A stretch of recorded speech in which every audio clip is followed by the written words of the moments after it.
Hello आप सभी को, कैसे हैं आप सभी लोग? बढ़िया ही होंगे। तो ईयर का जो है लास्ट दिन है आज जो है हम 23 यानी 2023 को जो है अलविदा कहेंगे। यानी कि अब 2023 हमारा जा रहा है और क्या आ रहा है 2024, यानी कि नया साल आ रहा है। तो क्या है कि अब हमारा जो 23 गया ना वो तो चला गया, अब 2024 आने वाला है और कुछ ही देर में आ जाएगा, क्योंकि मैं ये लेक्चर जो रिकॉर्ड कर रहा हूं अभी टाइम हो रहा है 8:49। तो कुछ ही घंटे रह गए न्यू ईयर को आने में। तो अब क्या करें हम? तो आप सभी को जो है हैप्पी न्यू ईयर एडवांस में। मैंने जो है कुछ बलून्स भी लगा रखे हैं और इन बलून का साइज जो है बहुत छोटा हो गया है, मतलब बलून का साइज घटता जा रहा है। तो लगाए तो मैंने कल के लिए थे, पर अब इनका साइज तो है घटता जा रहा है, पर कोई बात नहीं। तो क्या करेंगे हम, जो ये साल गया यानी जो अब आपका साल कैसा भी बीता हो, अच्छा या बुरा, उन सभी यादों को आज जो है आज के दिन आप भुलाने की कोशिश करना। और जो है अगर आपका साल अच्छा जाता है तो गया है तो उसको आप क्या करोगे, याद रखना। अगर आपका साल खराब गया है तो उसको आप भूल जाना कि वो मेरा पास्ट था जो जा चुका है, अब वो वापिस तो नहीं आएगा ना। पर इस जो अब न्यू ईयर की आप शुरुआत करेंगे वो काफी अच्छे तरीके से करें। जो है सुबह सुबह आप क्या करते हैं, मंदिर मस्जिद जो आपकी जाने की जगह है, यानी जहां आपको अच्छा लगता है, आप अपने अनुसार गुरुद्वारे या फिर क्या कहते हैं चर्च में, यानी जहां आपकी श्रद्धा है आप वहां जाएं। और जो है हम पहले दिन से ही ये सोचें कि अब हमें जो है अच्छा करना है। तो आज का जो लेक्चर स्टार्ट हो रहा है वो जूलॉजी की क्लासेस हैं, एमएससी फर्स्ट सेम की। तो मैंने यहाँ पे क्या कर रखा है, मैंने यहाँ पे आपको टेक्सोनॉमी ही पढ़ा रहा हूँ अभी तक। टेक्सोनॉमी तो सर आप काफी डिटेल में जा चुके हो, इतना कहाँ आता है। तो देखो ऐसा मिथ है कि कई लोगों ने ये सोच रखा है, ये देखा है कि कम समझा रहे हैं एमएससी में, क्या कहते हैं, मतलब यूट्यूब में कोई टीचर आ रहा है तो खास नहीं बता रहा है, ऐसे ही चल दे रहा है। पर मैं आपको जो है पूरा डिटेल में पढ़ाऊंगा, जितना हो सके उतना कवर कर जाऊंगा। अब जो है कुमाऊं यूनिवर्सिटी की टेंटेटिव शेड्यूल भी आ चुकी है एग्जाम की, यानी कि मेरे खुद के एग्जाम भी आने वाले हैं। तो आपको जो है जो मैं लेक्चर बताऊंगा वो इंपॉर्टेंट होंगे और पेपर में वहां से डायरेक्ट क्वेश्चन आ सकते हैं। अब मैं जो है इस तरह की वीडियोस बनाऊंगा जिससे कि आपको इंपॉर्टेंट क्वेश्चन करा दूं, क्योंकि अगर मैं पूरा डिटेल में कराने लग जाऊं तो कोर्स तो भैया कैसे खत्म हो सकता है, वो तो मुश्किल ही है।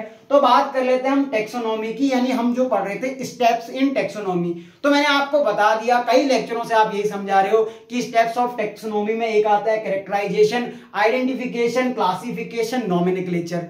ठीक हो गया, हमने कैरेक्टराइजेशन पढ़ लिया कि हमने क्या करना था। कैरेक्टराइजेशन में हमने सेमी टेक्निकल वर्ड यूज करने थे जो कि अदर्स टेक्सोनॉमिस्ट को भी समझ में आए। जैसे कि अब हम पूरे टेक्निकल यूज कर देंगे तो वो समझ में नहीं आएंगे, सेमी टेक्निकल इसलिए ताकि अलग जो अदर टेक्सोनॉमिस्ट बैठे हैं उनको भी समझ में आए। तो हमने क्या बोला, जैसे 5 का अरेंजमेंट पेंटामेरस बोल दिया, 4 का अरेंजमेंट टेट्रामेरस बोल दिया, बाइपीडल लोकोमोशन देखा या फिर क्वाड्रापीडल लोकोमोशन देखा, उसके बेस पे हमने उसको कैरेक्टराइज करा। अब क्या करेंगे, सेकेंड स्टेप था हमारा आइडेंटिफिकेशन। आइडेंटिफिकेशन क्या होता है, already discovered specimen help in identification, यानी जो पहले से ही ज्ञात है उन स्पेसिमेन की सहायता से हम क्या कर सकते हैं, न्यू स्पेसिमेन को पहचान सकते हैं। ये मैं अब तक आपको सारे लेक्चरों का रिकैप दे दे रहा हूं। फिर हमने क्या पढ़ा कि वो जो ऑलरेडी डिस्कवर हो सकते हैं, या तो वो क्या होंगे, ऑलरेडी डिस्कवर स्पेसिमेन लाइव हो सकते हैं या फिर स्टोर हो सकते हैं, यानी कि वो मरे भी हो सकते हैं, यानी कि जिंदा भी हो सकते हैं, मरे भी हो सकते हैं। अब अगर ऑलरेडी डिस्कवर्ड स्पेसिमेन क्या है, अगर वो लिविंग फॉर्म में है तो वो, अगर आप बॉटनिस्ट है तो बोटेनिकल गार्डन में जाओ, अगर आप जूलॉजिस्ट हैं तो आप जूलॉजिकल पार्क में जाओ। एज अ टेक्सोनोमिस्ट आप कहीं भी जाओ, वो आपके ऊपर डिपेंड करता है। अगर स्टोर्ड है तो वो कहाँ होंगे, या तो वो म्यूजियम में होंगे, तो मैं तो म्यूजियम में जाऊंगा, मैं जूलॉजिस्ट हूं। और अगर मैं बॉटनिस्ट हूं तो मेरे को हर्बेरियम पसंद है, मैं हर्बेरियम में जाके अपना काम कर लूंगा। अगर मैं बॉटनी वाला हूं तो भी मैं म्यूजियम में जाऊंगा, पर मैं अगर जूलॉजी वाला हूं तो हर्बेरियम में जाके क्या करूंगा, खुद ही सोचो। फिर क्या है, इसको हमने जान लिया तो हमें क्या पता चला कि so we need study and field study and laboratory study for identification, यानी हमें आइडेंटिफिकेशन करने के लिए एक तो हमें फील्ड की स्टडी होनी चाहिए और लेबोरेटरी की स्टडी करनी पड़ सकती है। ऐसा नहीं कि आपको किताब लेके खेत में बैठ के पढ़ने लग जाना है, ये नहीं है लैब, मतलब फील्ड स्टडी से मतलब यहाँ पे ये है कि आपको फील्ड की नॉलेज होनी चाहिए। दूसरा क्या कह रहा है, ऑल दीज स्टोर्ड और live specimen details which help in identification known as taxonomic aids. यानी कि ये जो टेक्सोनोमिक एड्स जो आपके उसमें एक टॉपिक दे रखा है वो सेपरेट टॉपिक है। वो क्या बताता है कि आइडेंटिफिकेशन में ना जो लाइव स्पेसिमेन की डिटेल होती है वो जिसकी सहायता से प्राप्त होती है उसको टेक्सोनोमिक एड्स बोलते हैं। अब ये एड्स यहाँ पे एक्वायर्ड इम्यूनो डिफिशियंसी सिंड्रोम नहीं है, यहाँ पे एड्स मतलब है सहायता। तो टेक्सोनोमिक एड्स के जो एग्जांपल हैं वो एक आता है हर्बेरियम, दूसरा आता है बोटेनिकल गार्डन, तीसरा आता है म्यूजियम, चौथा आता है जूलॉजिकल पार्क, पांचवा आता है की, छठा आता है फ्लोरा, सातवां आता है मैनुअल, आठवां आता है मोनोग्राफ, नौवां आता है कैटलॉग, 10वां यही चाहे इसको जूलॉजिकल पार्क कहो या फिर नेशनल पार्क कहो, तो ये सब इसमें आते हैं। बट हमारे जो सिलेबस में है एमएससी फर्स्ट सेम में एक तो वो म्यूजियम दे रखा है और क्या दे रखा है, की के बारे में डिटेल में पूछ रहा है और आपसे नेशनल पार्क में कर रहा है। तो जो सिलेबस है उसके अकॉर्डिंग ही चलेंगे। ये आप जो है अगर आप बॉटनिस्ट होते तो इन सब में जा सकते थे, हर्बेरियम वगैरह में, पर अभी हमें जाना नहीं है। अभी हमें क्या करना है, जो हमारे सिलेबस में रिलेटेड है ना उसी को पढ़ेंगे। ऐसा नहीं कि हम कुछ भी पढ़ते रहें और वो पेपर में नहीं आ रहा है तो टाइम वेस्ट कर रहे हैं, ऐसा नहीं करना है। तो आइए आज हम आगे बढ़ते हैं, टेक्सोनोमिक एड्स के बारे में और डिटेल में समझते हैं। यानी कि अब जो है ना हम पर्टिकुलर एग्जाम्पल के बेस पे अब हम समझने लगे। तो मैंने इसको मिटा चुका हूं, तो आपने नोट कर लिया होगा। ये तो आपने पहले ही लेक्चरों में नोट कर लिया होगा जो इससे पिछले लेक्चर्स आए थे। तो यहां तक तो आपको मैंने क्विक रिकैप दे दिया। तो शुरू के अगर आपको ऐसा लगता है कि 5 मिनट वेस्ट है तो आप 5 मिनट आगे जो है स्क्रॉल करके वीडियो को देख सकते हैं। बट ये वेस्ट नहीं था, इसमें मैंने आपको पूरी समरी दी थी। तो मैं अपना जो है एक बार नोट्स की कॉपी ले आऊं जहां पे मैंने ये नोट्स बना रखे हैं, क्योंकि ऐसा नहीं कि मुझे सब कुछ याद हो। मेरी इंग्लिश आपको बताया था कि मैंने यूएसए से है या क्या कहते हैं जर्मनी जैसे देशों से मैंने अपनी इंग्लिश स्पीकिंग का कोर्स किया है। मात्र 90 घंटे में मैंने अंग्रेजी सीखी है, यानी कि 3 महीने में बोले तो 3 महीने में मैंने इंग्लिश स्पीकिंग का कोर्स कर लिया है, ऐसा लगता है मुझे। तो अगर आपको ऐसी इंग्लिश सीखनी है तो आप मुझसे भी पढ़ सकते हैं, मैं आपको इंग्लिश भी पढ़ा सकता हूं, पर ऐसा नहीं करूंगा क्योंकि औरों के प्रोफेशन क्यों छीन रहे हो, मुझे खुद नहीं आती है, मुझे खुद सीखनी है। तो आप जो है तब तक इसको नोट कर लिया होगा। आगे बढ़ते हैं। तो उससे पहले थोड़ा सा एक टॉपिक और पढ़ लेते हैं। वैसे ये अभी आपके उसके सिलेबस में नहीं है, पर पढ़ लो, इसको भी थोड़ा समझ लो। जूलॉजिकल पार्क क्या होता है, फिर आप उसको नेशनल पार्क से थोड़ा कंफ्यूज करने लगोगे या फिर क्या कहते हैं आप जो है सेंचुरी से कंफ्यूज होने लगोगे। तो मैं उसके लिए बेसिक टर्म आपको बता देता हूं। व्हाट इज जूलॉजिकल पार्क, यानी ये जूलॉजिकल पार्क है क्या। देखो इसकी मीनिंग ये है कि कलेक्शन ऑफ लाइव एनिमल्स। अब जो ये लाइव एनिमल्स होते हैं ना इसको जू कहते हैं। देखो जूलॉजिकल पार्क को क्या कहते हैं, हम जू कहते हैं। अब जूलॉजिकल पार्क में होता क्या है, हम सर जूलॉजिकल पार्क में जब हम बच्चे थे हमने जू देखा था, यानी हम बड़े भी हैं तो भी जू देखते हैं। तो हमने जू देखा, उसमें बहुत सारे जानवरों का कलेक्शन होता है, एनिमल्स का कलेक्शन होता है। उन एनिमल्स को हम जो है देख के बहुत इंजॉय करते हैं, यानी हम उनको देख के ताली बजाने लग जाते हैं या खुश हो जाते हैं। तो क्या ये बच्चों को जो है खुशी मनाने के लिए उन एनिमल्स को वहां पे रखा गया है कि इसका कुछ और पर्पस भी है। देखो हमारा अगर ये पर्पस होता कि हमें जो है एनिमल्स को बच्चों को दिखाना है तो उनकी तस्वीर ही क्यों ना दिखा लेते। यानी हम तस्वीर दिखा के भी तो काम चला सकते हैं कि ये हमारा टाइगर है, ये हमारा लॉयन है, ये हमारा क्या कहते हैं बफेलो है, ये हमारी कैट है। मतलब हम तो फिगर जो है उसका डायग्राम दिखा दे, उससे भी समझा सकते थे। तो अगर बच्चों के एंजॉयमेंट के लिए हमने उसको जूलॉजिकल पार्क में क्यों रखा, ऐसा नहीं होता है। ये तो एक अदर पार्ट हो गया उसका। बट हम ऐसा देखें, अगर हम एज अ टेक्सोनोमिस्ट हैं, ऐसा क्या कहते हैं जूलॉजिस्ट हैं, तो ये जूलॉजिकल पार्क की इंपॉर्टेंस को समझना पड़ेगा। यानी जूलॉजिकल पार्क क्यों बनाए जाते हैं। देखो जूलॉजिकल पार्क बनाए जाते हैं क्योंकि कलेक्शन किया जाता है यहाँ पे लाइव एनिमल्स का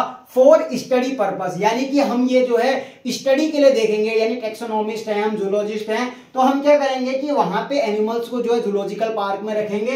किसके लिए, for study of habitats and behaviour. यानी एनिमल्स का जो हैबिटाट कैसा है, बिहेवियर कैसा है, यानी वो अपना सराउंडिंग में किस तरह का जो है हैबिटाट चाहता है, किस तरह का बिहेवियर करता है, शो करता है। यानी वो एंग्री जब होता है तो किस तरह का बिहेवियर होता है, यानी वो हैप्पी में होता है तो किस तरह का बिहेवियर शो करता है, यानी वो सैड है, तो उसके बिहेवियर को नोट करने के लिए वो जो है जूलॉजिकल पार्क बनाए जाते हैं। Animals are kept under human protection. ऐसा नहीं कि ये कहते हैं हमने जो है उसको जूलॉजिकल पार्क में रख दिया और किसी भी प्रकार की प्रोटेक्शन नहीं दे रहे हैं, यानी एनिमल तो मस्त घूम रहा है तो फिर उसे जंगल में क्यों नहीं छोड़ देते हो। फिर अगर आपने जो है उसको एक ऐसा पर्टिकुलर प्लेस दिया है जहां पे आपने उसको रखा है, उसके अनुसार हैबिटाट बनाया है, तो ह्यूमन का प्रोटेक्शन भी वहां पे चाहिए। अब देखो, अगर आपसे पूछा जाए कि जूलॉजिकल पार्क के एडवांटेज क्या होते हैं, तो पहला एडवांटेज तो हमारे दिमाग में यह आता है कि भैया टूरिज्म का सोर्स हो जाता है, बट ये इसका एडवांटेज है, ये एक मतलब एक थर्ड प्रकार का एडवांटेज है। शुरू के जो दो एडवांटेज है ना, पहला एडवांटेज है ये टेक्सोनोमिक स्टडी के लिए हेल्प करता है। अगर आपसे पूछा जाए कि इसका मेन रीजन क्या है जूलॉजिकल पार्क का, तो ये टेक्सोनोमिक स्टडी के लिए हेल्पफुल होता है। दूसरा किसमें हेल्पफुल होता है, जो टेक्सोनोमिक स्टडी के साथ आता है, ये एक प्रकार का एक्सिटू कंजर्वेशन है, यानी उसके घर से निकाल के उसको जो है अलग प्लेस में उसके घर जैसा आप उसको फील कराएंगे, बट ऐसा थोड़ी कि उसके घर में रखा है, वो उसका एक्चुअल घर नहीं है, आपने उसके अपने घर से निकाल के उसको एक अलग जगह में रखा है, ह्यूमन के प्रोटेक्शन में रखा है, तो एक प्रकार का एक्स सिटू कंजर्वेशन है, जिसको बाह्य स्थाने कहते हैं। देखो, अंतः स्थाने स्व स्थाने किसको कहते हैं, इन सिटू कंजर्वेशन। मैं शुद्ध हिंदी में बताया था, और एक्स सिटू कंजर्वेशन क्या होता है, बाह्य स्थाने। तो ये हो गया टेक्सोनोमिक स्टडी। पर इसका एक एडवांटेज ये हो जाता है, ये टूरिज्म हो जाता है, यानी बच्चे जो है यहाँ पे खूब मजे लेते हैं, और उसमें कुछ टिकट होती है, क्योंकि एनिमल्स का खर्चा इतना ज्यादा हो जाता है ना। आप क्या कर रहे हो, जूलॉजिकल पार्क बना रहे हो, यहाँ पे उसको जो है हर प्रकार की प्रोटेक्शन दी जाएगी, उसकी सेफ्टी देखी जाएगी, हैबिटाट मेंटेन करना पड़ेगा, उसको जो है बढ़िया समय समय पे प्रॉपर खाना प्रोवाइड करना होगा, तो जो है पैसा काफी ज्यादा इंटरवेट हो जाता है, उसमें काफी सारा पैसा लगता है।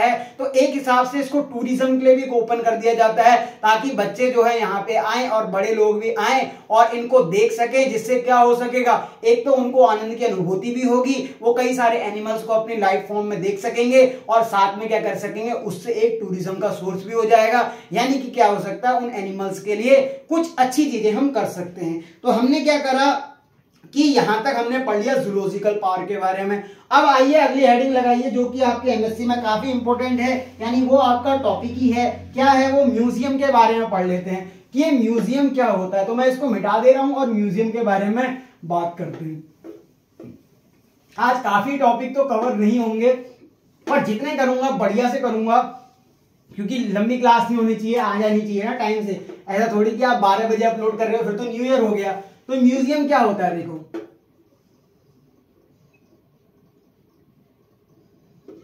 म्यूजियम के बारे में बात कर लेते हैं। तो अगर मैं आपसे पूछूं कि म्यूजियम है क्या, हम म्यूजियम में करते क्या है, म्यूजियम की इंपॉर्टेंस क्या है, डायरेक्ट आपसे पूछ लूं तो आप तो कहोगे म्यूजियम में तो हम जो है स्पेसिमेन को रखते हैं। पर मेरा पहला आपसे क्वेश्चन ये है कि क्या म्यूजियम में हम प्लांट को रख सकते हैं, बताओ।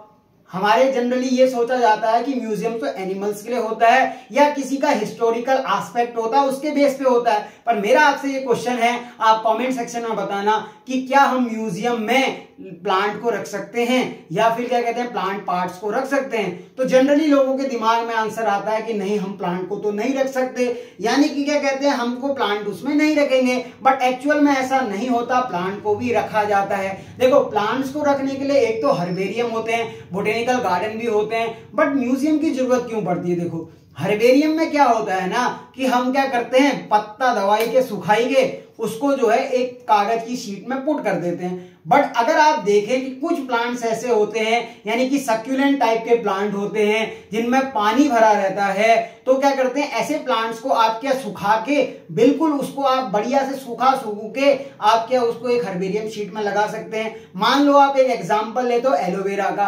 एलोवेरा क्या करते हैं सर, हम सुबह सुबह तोड़ते हैं बढ़िया से, उसको जो है तोड़ के उसमें से रस को निकाल के कतई मुंह में लगा के ऐसे ऐसे रगड़ के, और क्या कर देते हैं, एलोवेरा का फेस वॉश लगाते हैं। Sir face wash, face wash नहीं, फेस वॉश लगाते हैं हम। तो एलोवेरा का फेस वॉश लगा के हम क्या करते हैं, खूबसूरत बनते हैं। खूबसूरत भी नहीं, खूबसूरत, बहुत खूबसूरत हो। अच्छा, तो अभी खूबसूरत नहीं बनना है आपको, वैसे भी शक्ल तो हमारी शक्ल तो बैंगन जैसी है, या क्या कहते हैं सूखा हुआ रामलाल हूं मैं। तो मुझे क्या मतलब है, मुझे तो इससे कोई भी मतलब नहीं है। पर कई लड़कियां जो हैं और लड़के भी, ऐसा नहीं कि सिर्फ लड़कियां ही अपने स्किन को जो है अच्छा बनाने की कोशिश करती हैं। लड़के भी इस रेस में बहुत आगे हैं, हमें भी दिखाना पड़ता है, क्योंकि आजकल जो है स्टेटस इस तरह का चल रहा है कि लड़कों का खूबसूरत होना ज्यादा इंपॉर्टेंट हो गया, क्योंकि जो है आजकल के जमाने में लड़कियों की संख्या घटती जा रही है। क्योंकि आज देखेंगे कि तो मैरिजेबल एज के समय में क्या हो रहा है, लड़कों को लड़कियां मिलना मुश्किल हो जा रही है, तो लड़कों का खूबसूरत आजकल होना ज्यादा इंपॉर्टेंट है। बट अगर आप जो है इन फालतू चीजों में भी ध्यान ना दें, हम ये भटकते नहीं है टॉपिक से, एलोवेरा की बात चल रही है सर, उसका तो हम फेस वॉश बना के सुबह सुबह जो है खूबसूरत होने के लिए यूज करते हैं। तो आपने देखा होगा जो एलोवेरा है, आपने उसको जब तोड़ा तो देखना उसके अंदर क्या होता है सर, लिक्विड टाइप का भरा होता है। आप क्या करो, उसको खूब दिनों तक सुखाओ, बढ़िया से उसको रख दो, और सूखने के बाद क्या होगा, आपने उसको क्या करा, एक पत्ते में चिपकाने की कोशिश करी, खूब सुखाया, सुखाने के बाद क्या होता है देखना आप कि सूखने के बाद भी उसमें कुछ रस की मात्रा तो रह जाएगी। और क्या कर सकते हैं, जैसे जिम्नोस्पर्म का कोन होता है, यानी जिम्नोस्पर्म क्या होते हैं, देखो एक होता है एंजियोस्पर्म, एक होता है जिम्नोस्पर्म। तो एंजियोस्पर्म क्या होता है कि जिसमें सीड बेयरिंग होते हैं, फ्लावर आते हैं, बट जो जिम्नोस्पर्म होता है उसमें फ्लावर नहीं आते हैं और क्या कहते हैं, सीड बेयरिंग नहीं होते, इनमें कोन होता है। तो क्या आप किसी के जिम्नोस्पर्म के कोन को आप क्या कहते हैं, उसमें चिपका दोगे हर्बेरियम शीट में? नहीं। इसीलिए इन लोगों को ना प्रिजर्व करना पड़ता है, सुरक्षित स्थानों में रखना पड़ता है, कांच के जारों में डालकर उसमें जो है एक सॉल्यूशन को भरकर, जिसको हम क्या कहते हैं फॉर्मेलिन, ऐसी चीजों में रखना पड़ता है। तो इनके लिए म्यूजियम की जरूरत है। यानी कि हमें यह समझ में आ गया, मैं टैक्सोनॉमिस्ट हूं, मैंने सोचा कि म्यूजियम में तो हम सिर्फ एनिमल्स को देखने जाएंगे, वहां प्लांट का क्या यूज, तो मैंने आपको बताया कि प्लांट का क्यों नहीं यूज है। यानी कि हम वहां कर सकते हैं म्यूजियम में, जो हम ना हर्बेरियम शीट में नहीं रख सकते, यानी कि हम उनको जो है स्पेसीमेन को म्यूजियम में सजा सकते हैं। तो ऐसा होता है, ठीक हो गया। अब बात कर लेते हैं म्यूजियम जो होता है ना, वो बिलोंग किसको करता है। देखो म्यूजियम की डेफिनेशन लिखो, म्यूजियम होता है प्लेस वेयर डेड प्लांट्स, ऐसा थोड़ी कि जिंदा प्लांट लगा दोगे तो फिर क्या बात कर म्यूजियम, वो तो पूरा म्यूजियम को घेर लेगा। Dead plants and animals are kept, यानी कि ये वो ऐसी जगह है जहां पे क्या होता है, डेड प्लांट को और डेड एनिमल्स को रखा जाता है। अब ये बिलोंग किसको करते हैं म्यूजियम, म्यूजियम बिलोंग करते हैं, म्यूजियम बिलोंग टू किसको, इट बिलोंग्स टू गवर्नमेंट, यानी कि ये सरकारी हो सकते हैं, गवर्नमेंट को बिलोंग करते हैं, एंड एजुकेशनल इंस्टीट्यूट, जैसे कि आपने स्कूल में देखा होगा। स्कूल में क्या देखा है सर, हम तो स्कूल में बहुत कुछ देखते हैं, हम स्कूल में पढ़ने थोड़ी जाते हैं, हम तो स्कूल में देखने ही जाते हैं। क्या देखने जाते हैं सर, वो तो आपके ऊपर डिपेंड करता है आप क्या देखने जाते हैं, ये तो आपके ऊपर है पूरा। तो स्कूल में भी हो सकता है, और क्या होता है कि गवर्नमेंट के भी होते हैं। अब म्यूजियम जैसे बड़े लेवल पे देखने जाओगे तो गवर्नमेंट ने बनाए होते हैं, पर educational institute like school colleges में आप जब जाते होंगे तो आप देखते होंगे कि एक कांच का जार होता है, यानी एक कांच का बड़ा सा बर्तन होता है, उसमें क्या होता है, किसी ऑर्गेनिज्म को जो कि मरा हुआ है उसको इसके अंदर रख देते हैं। अब ये तो भैया सड़ जाएगा, मर जाएगा, इसमें तो फंगस उंगस सब कुछ लग जाएगा, तो इसमें एक प्रिजर्वेटिव सॉल्यूशन मिलाते हैं। अब ये जो प्रिजर्वेटिव सॉल्यूशन होता है ना, ये उसको प्रिजर्व करने का काम करता है, यानी उसको सड़ाने गलाने से बचाने का काम करता है, और जो कि बेसिकली भरा होता है इसमें फॉर्मेलिन। अब ये फॉर्मेलिन क्या होता है, तो फॉर्मेलिन की कंपोजिशन को आपको ज्यादा याद रखने की जरूरत नहीं है। ये फॉर्मल्डिहाइड अल्कोहल का जो मिश्रण होता है, 40% फॉर्मल्डिहाइड अल्कोहल, 40% 20%, ये ज्यादा कुछ याद मत करो। फॉर्मेलिन का सॉल्यूशन होता है उस जो कि प्रिजर्वेटिव सॉल्यूशन की तरह एक्ट करता है। वो क्या करता है कि इन ऑर्गेनिजम्स को जो कि डेड हैं, यानी इनको बचाने का काम करता है, यानी प्रिजर्वेटिव की तरह काम करता है।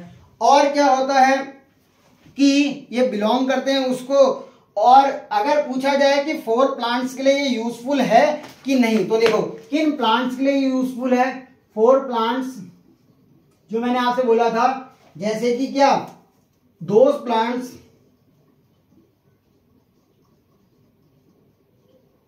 which are those plants which cannot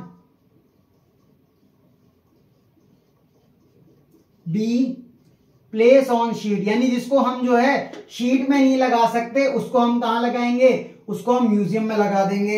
example क्या हो सकते हैं हमारे, सक्यूलेंट्स हो सकते हैं जिनमें पानी भरा होता है, सक्यूलेंट्स कोन ऑफ जिम्नोस्पर्म हो सकता है, यानी कि आप ऐसे थोड़ी कि कोन ऑफ जिम्नोस्पर्म को सीधा पौधे में जो है उसको लगा दिया आपने कागज में, ये नहीं करना है। और क्या हो सकता है, ये स्मॉल साइज एनिमल्स के लिए यूज हो सकता है। ये मैंने आपको एग्जांपल दे दिया कि जो ये स्मॉल साइज एनिमल होते हैं, ऐसा नहीं कि आप इसमें जो है व्हेल मछली को रख दो जो कि बहुत बड़ी है, आपने पूरी व्हेल मछली को इसमें रख दिया। व्हेल जो है सबसे बड़ा क्या होता है हमारा मैमल होता है, तो पूरी व्हेल मछली को आपने इतनी बड़ी व्हेल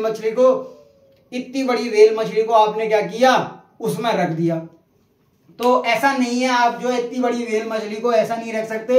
एज अ स्मॉल जो एनिमल्स होते हैं जैसे कि स्मॉल फिश हो गई और स्टार फिश हो गई, मेंढक हो गया, चूहा हो गया, ऐसे जो छोटे एनिमल्स होते हैं ना, उन स्मॉल एनिमल्स को आप क्या कर सकते हो, एक कांच के जार में प्रिजर्वेटिव सॉल्यूशन मिला के रख सकते हो। तो small size animals like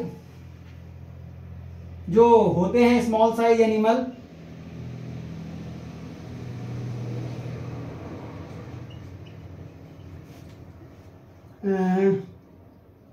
animals are kept in preservative formalin,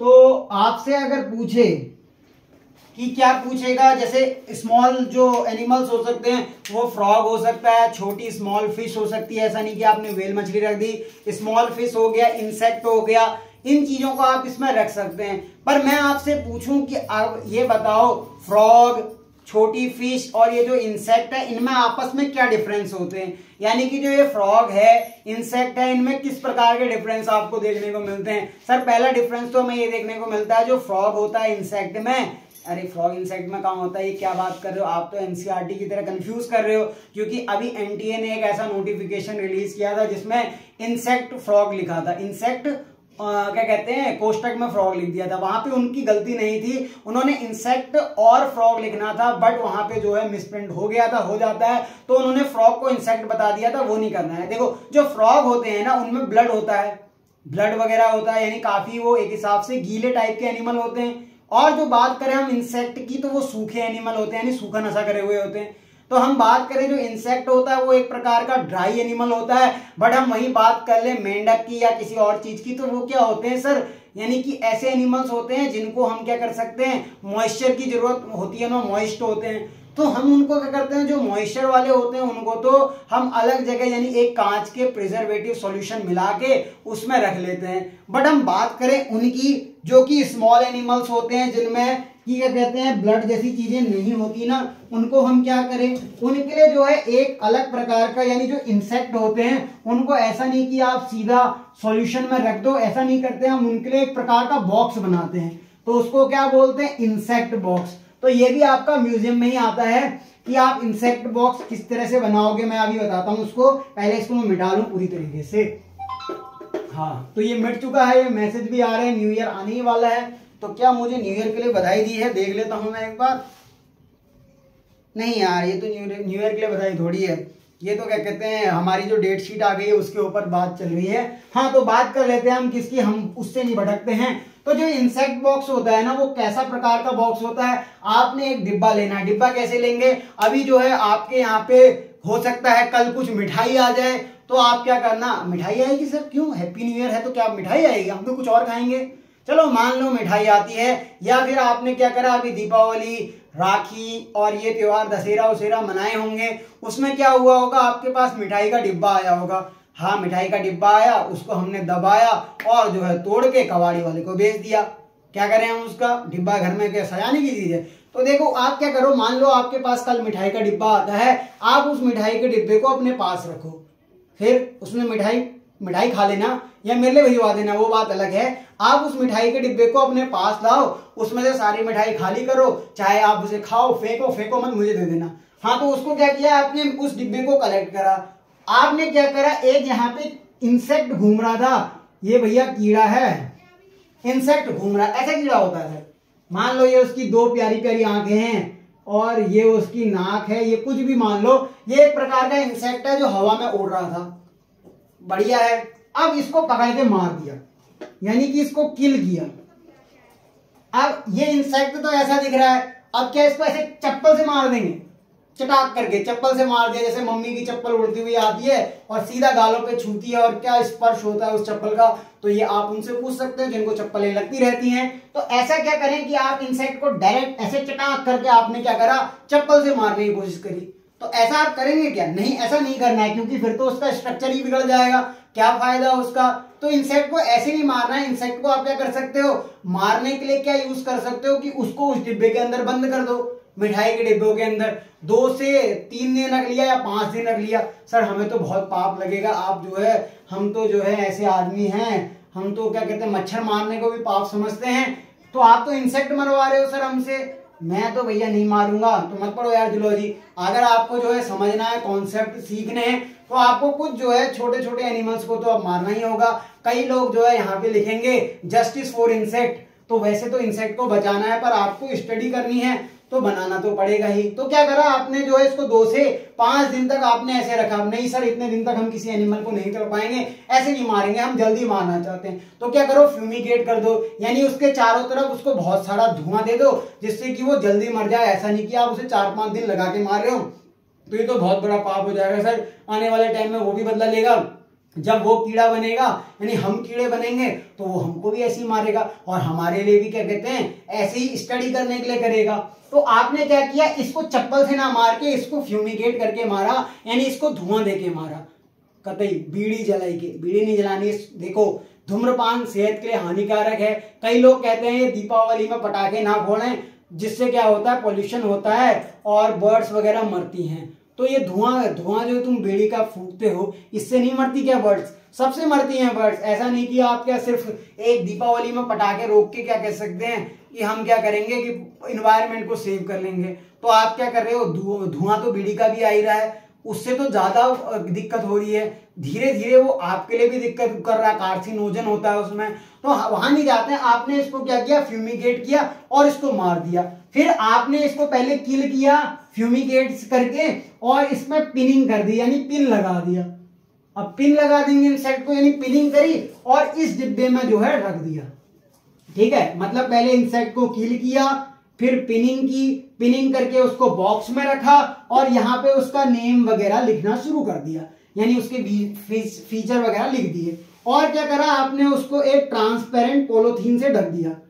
कौन सी पॉलीथीन? ट्रांसपेरेंट पॉलीथीन से आपने उसको ढक दिया। अब ये क्यों किया हमने, देखो क्योंकि क्या हुआ ना, ये एक प्रकार का बॉक्स बना जिसको बोला हमने इंसेक्ट बॉक्स।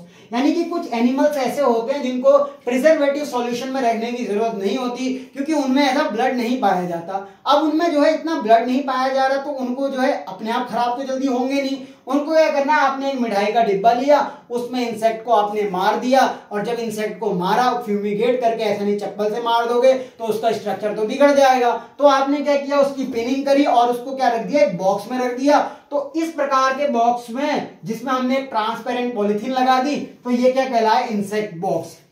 तो देखो इंसेक्ट बॉक्स क्या होता है, आप ये अभी कॉलेजेस में बनाएंगे। अब आप जूलॉजी में है तो आप एक्सपेरिमेंट भी करेंगे, तो आपको इंसेक्ट बॉक्स बनाना पड़ सकता है। तो ऐसा नहीं कि आप जो है एक मिठाई का डिब्बा वहां पे ले जाओ कि हमने इंसेक्ट बॉक्स ऐसे कलेक्ट कर रखा है, हमने बॉक्स बनाया नहीं, प्रॉपर बॉक्स बनता है। आपको इंसेक्ट बॉक्स मिल भी जाते हैं आजकल मार्केट में, डायरेक्टली अवेलेबल हैं। आप गूगल में चेक कर लेना इंसेक्ट बॉक्स कैसे होते हैं। तो जो ड्राई एनिमल्स होते हैं ना, ड्राई एनिमल्स लाइक insect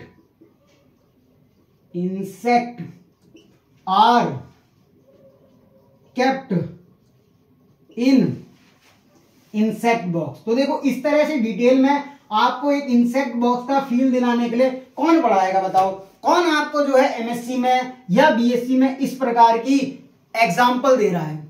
कोई यूट्यूब में है, हो भी सकते हैं, ऐसा नहीं कि जो है मैं ही हूं ऐसा जो आपको एग्जाम्पल दे रहा हूं। ये बात अगर मैं कहता हूं तो मैं 100% गलत हूं, कई लोग ऐसे एग्जाम्पल दे रहे हैं, पर मेरे में क्या अंतर है, तो मैं आपको जो है एक आपसे जुड़ा हुआ बच्चा हूं, यानी कि मैं आपके ही बीच से निकला हुआ ऐसा बच्चा हूं। ऐसा नहीं कि मैं बहुत सारा बुढ़ा हो गया हूं, यानी कि मेरे बाल सफेद हो गए, मेरी दाढ़ी जो है बहुत घनी हो गई है। तो देखो अभी तक तो मेरी दाढ़ी भी ढंग से नहीं आई है, छोटी छोटी दाढ़ी है, तो इससे भी कुछ मतलब नहीं लेना। मैं आपसे ही जुड़ा हुआ हूं, आपके बीच का ही हूं, आपका भाई हूं, आपका दोस्त हूं, और आप जो भी मुझे जानना चाहे, मानना चाहे, मान सकते हैं।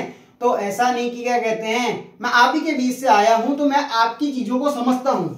मतलब मैं ये जानता हूं कि बच्चा कहाँ पे जो है ऐसा फील करता है कि मुझे समझ नहीं आया। यानी कि मैं लेक्चर देखता हूं ना, तो मुझे कई चीजें समझ नहीं आती, तो मैं उसको अपने लेक्चर में डालने की कोशिश करता हूं। जब मुझे वो चीज समझ नहीं आई, उनकी बकवास सुन के अजीब सा लगा कि यार पढ़ा तो वो अच्छा रहे थे बट इंटरेस्ट नहीं आ रहा था, तो कैसे पढ़ूं मैं, मेरे को तो कुछ मजा ही नहीं आ रहा है। तो मैं उस मजे को जो है इस लेक्चर में डालता हूं, जिससे क्या होता है कि आपको भी अच्छा लगे और हमको समझ में भी आ जाए और हमारा कॉन्सेप्ट भी क्लियर हो जाए। तो आपको एक एकदम से हंसा के पढ़ाया जाएगा, कोई भी ऐसा नहीं लगेगा कि आपको जो है बुरा फील हो रहा है कि हम जो है सिर्फ पढ़ रहे हैं, सिर्फ पढ़ रहे हैं और पढ़ रहे हैं। ऐसा नहीं करना है, आपको लाइफ में एंजॉय भी करना है। तो एंजॉय अगर आप बाहर नहीं कर पाते हैं तो एंजॉय आप स्टडी में ढूंढ सकते हैं, वो भी मेरी हेल्प से। मेरा नाम सूरज है, आप सबको पता ही है। अब मैंने लेक्चरों के बीच में अपना इंट्रोडक्शन देना बंद कर दिया क्योंकि आप मुझसे परिचित सुपरिचित हो चुके हैं। तो बात कर लेते हैं इंसेक्ट बॉक्स की। तो अगर आपसे पूछा जाए कि इसमें करते क्या हैं, कोई स्टेप बता दो, यानी कि हम इसमें करें क्या, तो मैं उसके एक बार स्टेप लिख देता हूं। इंसेक्ट बॉक्स में करते क्या हैं, कि हम इंसेक्ट बॉक्स कैसे बनाते हैं। तो मैं एक बार इसको हटा दूं, जो ये मुझे डिस्टर्ब करते हैं। ये क्या चल गया सर, कपलेट कपल की बातें करने लग गया, पढ़ाई से दूर जा रहे हो। हाँ, तो इसमें ड्राई एनिमल्स को करते क्या है, तो ड्राई एनिमल्स को पहले किलिंग करते हैं, मार देते हैं, फिर पिनिंग करते हैं, फिर प्रिजर्व कर देते हैं उसको। चलो ये तो छोटे एनिमल्स के लिए हुआ। अब अगर लार्ज साइज एनिमल्स होंगे लाइक मैमल और बर्ड्स, फिर क्या करेंगे, उनको भी इनसाइड बॉक्स में रख देंगे। जो लाइक लार्ज एनिमल्स है, यानी बड़े एनिमल्स हैं, लार्ज एनिमल्स या साइज एनिमल्स लिख दो, तो इनको भी क्या इंसेक्ट बॉक्स में रख दोगे आप। अब मान लो आप कोई मैमल ढूंढ लाए, व्हेल मछली ढूंढ लाए, या आपने कोई ऐसा बर्ड ढूंढा जो कि लाइक मैमल्स एंड बर्ड्स, तो आप उनको क्या इंसेक्ट बॉक्स में रखोगे। क्या सर बेइज्जती कर रहे हो आप मैमल्स की, खुद मैमल्स हो और हमको इंसेक्ट बॉक्स में रखोगे, मैमल्स एंड बर्ड्स। तो इनके लिए थोड़ा सा अलग तरीका होता है। जैसे पुराने जमाने में क्या होता था, लोग राजा महाराजा होते थे और अपने मौज के लिए वो क्या करते थे, शिकार कर लेते थे, यानी शेर को मार देते थे, बड़ी बहादुरी समझते थे। एक जानवर की हत्या करके वो सोचते थे मैं बहुत बड़ा तीस मार खाऊं, मैं तो राजा हूं, मैं तो इसको जो है मेरा एक शौक है शेर को मारना, अब मैंने शेर को मार दिया है, अब मुझे उसकी खाल चाहिए थी। चलो खाल तो ले ली, पर वो खाल खराब भी तो होगी, तो उसमें पुराने जमाने में क्या करते थे, भूसा भर देते थे, उसकी शेर की खाल में भूसा भर देते थे, जिससे कि वो प्रिजर्व हो जाता था, यानी उनमें स्टफिंग की जाती थी। यानी एक प्रकार से क्या करते हैं, लार्ज साइज एनिमल्स को स्टफ्ड करते हैं, stuffed and then preserve, stuffed and preserve, यानी कि उसको प्रिजर्वेशन कर देते हैं। जैसे कि इसमें हम क्या कर सकते हैं, स्केलेटन कर सकते हैं। जैसे म्यूजियम में हम ऐसा नहीं कि हम म्यूजियम में सिर्फ छोटे एनिमल्स को ही रखेंगे, यानी इंसेक्ट बॉक्स ही बना लेंगे और बड़े मैमल्स को हम क्या करेंगे, स्टफ करके यानी उसमें भूसा वूसा भर के प्रिजर्व कर देंगे। नहीं, और क्या होता है ना, स्केलेटन होते हैं, जैसे कि ऑल्सो केप्ट इन म्यूजियम। जैसे आपको डायनासोर का जो है वो मिल गया, कंकाल मिल गया, और किसी भी चीज का कंकाल मिल गया जो एक्सटिंक्ट हो चुके हैं, उनको भी आप म्यूजियम में रख सकते हो। तो ये ऑल अबाउट डिटेल थी म्यूजियम की। तो आज के लेक्चर में हम इतना ही पढ़ते हैं, एक बार बुक से पढ़ देता हूँ जूलॉजिकल पार्क और क्या कहते हैं म्यूजियम के बारे में, फिर हम आज की लेक्चर को यानी कि जो 2031 कहाँ पहुँचा दिया सर, इतना हम बचेंगे भी नहीं, बचेंगे आप सभी लोग बचेंगे। ऐसा नहीं कि आप ये सोचेंगे कि हम 2031 तक नहीं बचेंगे, बचेंगे सभी, ये मेरा भरोसा मानना कि हम 2031 से भी आगे जाएंगे। तो एक बार हम क्या कर लेते हैं कि टैक्सोनॉमिकल एड्स के बारे में पूरा पढ़ लेते हैं। देखो टैक्सोनॉमिकल एड्स क्या होता है, taxonomic studies of various species of plants, animals and other organisms are useful in agriculture, forestry, industry and general knowing is are bio resources and their diversity. ये तो सब पता ही था। These study would require collection, classification, identification of organism. तो फिर actual species of plants and animal essential and prime source of taxonomic study, इसीलिए हमको जो है इन टेक्सोनॉमिक एड्स की सहायता से हम क्या करते हैं, चीजों को समझने की कोशिश करते हैं। ये तो सब बेसिक चीज थी। अब ये जूलॉजिकल पार्क क्या होते हैं? These are the places where wild animals kept in protected environments under human care, यानी ह्यूमन की केयर के अंदर में उनको प्रोटेक्शन दी जाती है। और क्या होता है? Which enable to learn about the food habitats and behaviour, यानी जूलॉजिकल पार्क क्यों इंपॉर्टेंट है? ताकि हम उनका बिहेवियर देख सकें, उनका हैबिटाट देख सकें, उनके खाने का तरीका, यानी कि वो ग्रुप में खाते हैं या सिंगल खाते हैं, या फिर वो क्या कहते हैं, एक हिसाब से किस प्रकार के, वो सब चीजें समझने को मौका मिलता है। All animals in zoo are provided as a possible for the condition similar to the natural habitats, यानी उनको हम जो है उसके नेचुरल हैबिटाट से तो निकाल के लाए, यानी हम एक प्रकार से ex situ कंजर्वेशन कर रहे हैं। अगर आपसे पूछा जाए कि zoological park is an example of in Situ conservation या एक्स सिटू कंजर्वेशन, तो मेरी इंग्लिश जो आपको 90 डे की बताई है उसके हिसाब से मैंने आपको इंग्लिश बोली है कि ये कह रहा हूं कि मैं आपसे पूछा जाए कि जूलॉजिकल पार्क किसका एग्जांपल है, इन सिटू का या एक्स सिटू का, तो आपको एक्स सिटू लगाना है। क्यों? क्योंकि उसके नेचुरल हैबिटाट से हम निकाल के उसको जो है एक अलग हैबिटाट में ले जा रहे हैं अपने अकॉर्डिंग, बट उसको जो है हम नेचुरल हैबिटाट की तरह जो है ट्रीट करेंगे, यानी उसको सारी फैसिलिटी वहां पे देंगे, यानी कि वो हमारा राजा बाबू है के हिसाब से, यानी हम उसको जो है सिमिलर कंडीशन देंगे, बट एग्जैक्ट तो नहीं दे पाएंगे, बट सिमिलर कंडीशन दे रहे हैं, यानी कि एक हिसाब से एक्स सिटू कंजर्वेशन है। पर children love visiting these parks commonly called जू, यानी इन पार्क्स में जो है बच्चे जो है विजिट करना अच्छा मानते हैं। ऐसा नहीं कि सिर्फ टैक्सोनॉमिस्ट का इंटरेस्ट है, देखो इनका खर्चा भी तो काफी ज्यादा है, तो हम टूरिज्म को भी प्रोवाइड करा देते हैं यहाँ से, जिससे कि कुछ इनकम हो जाए। अब क्या कहते हैं, म्यूजियम के बारे में पढ़ लेते हैं। सो बात करें हम म्यूजियम की, तो म्यूजियम क्या होता है? Biological museums are generally set up in educational institute such as school and colleges, जो मैंने आपको बताया था। फिर क्या होता है? म्यूजियम है collection of preserve plant and animal specimen. अगर आपसे पूछा जाए कि सिर्फ क्या कहते हैं एनिमल्स का स्पेसिमेन म्यूजियम में होता है, नहीं, प्लांट्स के लिए भी ये उतना ही यूजफुल है। फिर कह रहा है for study and reference specimens are preserved in the containers of jar preservative solution, यानी एक आपको जो है कांच का जार या एक कंटेनर होता है जिसमें प्रिजर्वेटिव सॉल्यूशन भरा होता है। प्लांट एंड एनिमल्स स्पेसिमेन में also be preserved as dry specimen, यानी कुछ ऐसे होते हैं प्लांट के और एनिमल्स के जो कि ड्राइड स्पेसिमेन होते हैं, जैसे कि insect are preserved in insect box after collecting. फिर कह रहा है किलिंग एंड पिनिंग, यानी उसको हम क्या करते हैं, किल करते हैं, पिन करते हैं। Larger animals like birds and mammals are usually stuffed, यानी उनमें स्टफिंग की जाती है, भूसा वूसा भर के प्रिजर्व कर दिया जाता है। Museum often have collection and skeleton of animal too, यानी ये सिर्फ ऐसा ही नहीं कि ये क्या कहते हैं इन्हीं चीजों के लिए यूज होता है, म्यूजियम में जो हम क्या कर सकते हैं, स्केलेटन को भी रख सकते हैं एनिमल्स के। तो आज के लेक्चर में इतना ही। आपको जो है आपके जो टैक्सोनॉमिक एड्स में अभी क्या चीज बचती है, की बचती है और नेशनल पार्क्स बचते हैं, तो उसके बारे में एक नेक्स्ट लेक्चर आएगा। उसके बाद ये आपका जो है ये हिस्सा खत्म हो जाएगा, फिर हम क्लासिफिकेशन और नॉमेनक्लेचर की ओर आगे बढ़ेंगे। तो थैंक यू आप सभी का लेक्चर में बने रहने के लिए। इसी तरीके से पूरे साल भर आपने जो प्यार दिखाया है वो प्यार आप ऐसे ही बनाए रखें, और मैं आपको अगेन जो है नए साल की बधाई देते हुए इस लेक्चर को खत्म करता हूं। आज की ये 2023 की लास्ट क्लास है, खूब फैला दो, खूब जो है एंजॉय करो अपने नए साल को। पर ऐसा नहीं कि आप पढ़ाई छोड़ दो, आपको पढ़ाई भी करनी है, पर एक दिन आप एंजॉय कर सकते हो। तो थैंक यू लेक्चर में बने रहने के लिए, all the very best. Bye bye, पढ़ाई करते रहें, बाय बाय।